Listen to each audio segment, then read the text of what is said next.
നമസ്കാരം, മെട്രോ മാറ്റിനിയിലേക്ക് സ്വാഗതം. വളരെ കുറച്ച് ചിത്രങ്ങളിലൂടെ തന്നെ മലയാളി പ്രേക്ഷകരുടെ മനം കവർന്ന നടിയാണ് സായി പല്ലവി. അൽഫോൺസ് പുത്രൻ സംവിധാനം ചെയ്ത 2015 പുറത്തിറങ്ങിയ പ്രേമത്തിലെ മലർ എന്ന കഥാപാത്രം ഇന്നും ആരാധക ഹൃദയങ്ങളിൽ നിറഞ്ഞു നിൽക്കുകയാണ്.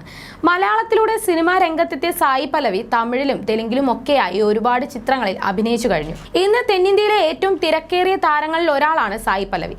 സോഷ്യൽ മീഡിയയിൽ സജീവമായ താരം ഇടയ്ക്കിടെ തന്റെ ചിത്രങ്ങളും വിശേഷങ്ങളും എല്ലാം തന്നെ പങ്കുവെച്ചെത്താറുണ്ട്. അതെല്ലാം തന്നെ വളരെ പെട്ടെന്ന് തന്നെയാണ് വൈറലായി മാറുന്നത്. നിരവധി പേരാണ് ഇൻസ്റ്റഗ്രാമിലൂടെയും മറ്റും താരത്തെ പിന്തുടരുന്നത്. കൈ നിറയെ അവസരങ്ങളുമായി തിളങ്ങി നിൽക്കുകയാണ് സായി പല്ലവി. കഴിഞ്ഞ ദിവസമാണ് സായി പല്ലവിയുടെ അനിയത്തിയും നടിയുമായ പൂജ കണ്ണൻ താൻ വിവാഹിതയാവാൻ ഒരുങ്ങുകയാണെന്ന് പ്രഖ്യാപിച്ചത്. തന്റെ പ്രതിശ്രുത വരനെ പുറം ലോകത്തിന് പരിചയപ്പെടുത്തിക്കൊണ്ടാണ് പൂജ രംഗത്ത് വന്നത്. നിസ്വാർത്ഥമായി സ്നേഹിക്കുക, ക്ഷമയോടെ സ്നേഹത്തിൽ സ്ഥിരത പുലർത്തുകയും ഭംഗിയായി നിലനിൽക്കുകയും ചെയ്യേണ്ടത് എങ്ങനെയാണെന്ന് ഇദ്ദേഹമാണ് എന്നെ പഠിപ്പിച്ചത്. ഇത് വിനീത്, ഇദ്ദേഹമാണ് എന്റെ സൂര്യകിരണം. നിന്നെ ഞാൻ സ്നേഹിക്കുന്നു, ഇപ്പോൾ എന്റെ പങ്കാളി, ഇതാണെന്നും പറഞ്ഞാണ് കാമുകനൊപ്പമുള്ള ഫോട്ടോ പൂജ പുറത്തുവിട്ടത്. ഈ പോസ്റ്റിന് താഴെ ആശംസകൾ അറിയിച്ച് നിരവധി പേരാണ് കമന്റുകളുമായി എത്തിയിരിക്കുന്നത്. മുൻപ് അനിയത്തിയെക്കുറിച്ച് വാചാലയാവാറുള്ള സായി അനിയത്തിയുടെ വിവാഹത്തെക്കുറിച്ച് യാതൊന്നും പ്രതികരിച്ചിട്ടില്ല.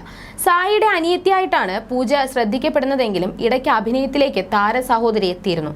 AL വിജയ് സംവിധാനം ചെയ്ത ചിത്തിരൈ സെവ്വാനം എന്ന സിനിമയിലാണ് പൂജ അഭിനയിച്ചത്. അതേസമയം അനിയത്തി വിവാഹിതയായി ഒരുങ്ങുകയും സായി വിവാഹത്തിനോട് അനുകൂല നിലപാട് എടുത്തിട്ടില്ലെന്നുമാണ് വിവരം. ഇത് ആരാധകരെയും നിരാശപ്പെടുത്തുകയാണ്. കരിയറിൽ മാത്രം ശ്രദ്ധ കേന്ദ്രീകരിച്ച് സിനിമയുമായിട്ടുള്ള തിരക്കിലാണ് സായി പല്ലവി ഇപ്പോൾ. നടി എന്നതിലുപരി ഡോക്ടർ കൂടിയാണ് സായി പല്ലവി. താൻ വിവാഹം കഴിക്കാൻ ആഗ്രഹിക്കുന്നില്ലെന്നായിരുന്നു മുൻപ് പല അഭിമുഖങ്ങളിലും നടി പറഞ്ഞിട്ടുള്ളത്. അതിന്റെ പ്രധാന കാരണമായി നടി ചൂണ്ടിക്കാണിച്ചത് മാതാപിതാക്കളെ വിട്ട് മറ്റൊരു സ്ഥലത്തേക്ക് പോവേണ്ടി വരുന്നത് തനിക്ക് യോജിക്കാനാവില്ലെന്നായിരുന്നു. എല്ലാ കാലത്തും മാതാപിതാക്കളോടൊപ്പം കഴിയാനാണ് താൻ ആഗ്രഹിക്കുന്നതെന്നും അതിനാലാണ് വിവാഹം വേണ്ടെന്ന തീരുമാനത്തിലെത്തുന്നതെന്നുമാണ് സായി പറഞ്ഞത്. നിലവിൽ തെന്നിന്ത്യൻ സിനിമാ ലോകത്ത് ഏറ്റവും വലിയ പ്രതിഫലം വാങ്ങിക്കുന്ന താരസുന്ദരിയാണ് സായി പല്ലവി. ഒരു സിനിമയ്ക്ക് വേണ്ടി 3 കോടിയോളം നടി പ്രതിഫലം വാങ്ങുന്നുണ്ടെന്നാണ് വിവരം. അതേസമയം അടുത്തിടെ നടിയുടെ വിവാഹം കഴിഞ്ഞതായുള്ള വാർത്തകൾ പ്രചരിച്ചിരുന്നു. സംവിധായകൻ രാജ്കുമാർ പെരിയസ്വാമിക്കൊപ്പം പൂമാലയിട്ട് ചിരിയോടെ നിൽക്കുന്ന സായിയുടെ ചിത്രങ്ങളാണ് സോഷ്യൽ മീഡിയയിൽ വൈറലാകുന്നത്. പൂമാലയിട്ട് സംവിധായകനൊപ്പമുള്ള സായിയുടെ ചിത്രം പങ്കുവച്ചാണ് പലരും താരം വിവാഹിതയായി എന്ന വാർത്ത പ്രചരിക്കുന്നത്. ഒടുവിൽ അവർ വിവാഹിതയായി. പ്രണയത്തിന് നിറം ഒരു പ്രശ്നമല്ലെന്ന് അവൾ തെളിയിച്ചു. ഹാറ്റ്സ് ഓഫ് ടു സായി പല്ലവി എന്നാണ് നടിയുടെ ഫാൻ പേജിൽ എത്തിയ ഒരു പോസ്റ്റ്. സായി പല്ലവിക്ക് ആശംസകൾ അറിയിച്ചുകൊണ്ടുള്ള പോസ്റ്റുകൾ എക്സിലും എത്തുന്നുണ്ട്. ഇത്തരത്തിലുള്ള അഭ്യൂഹങ്ങൾ സ്ഥിരമായി വരാറുണ്ടെങ്കിലും ഈ ചിത്രം സായി പല്ലവിയുടെ വിവാഹം കഴിഞ്ഞുവെന്ന് വിശ്വസിക്കാൻ ആരെയും പ്രേരിപ്പിക്കുന്നതാണ്. രാജ്കുമാർ പെരിയസ്വാമി എന്ന സംവിധായകനെ നടി രഹസ്യമായി വിവാഹം കഴിച്ചുവെന്നായിരുന്നു ചിത്രത്തിന് പിന്നാലെ സോഷ്യൽ മീഡിയയിൽ പ്രചരിച്ചത്.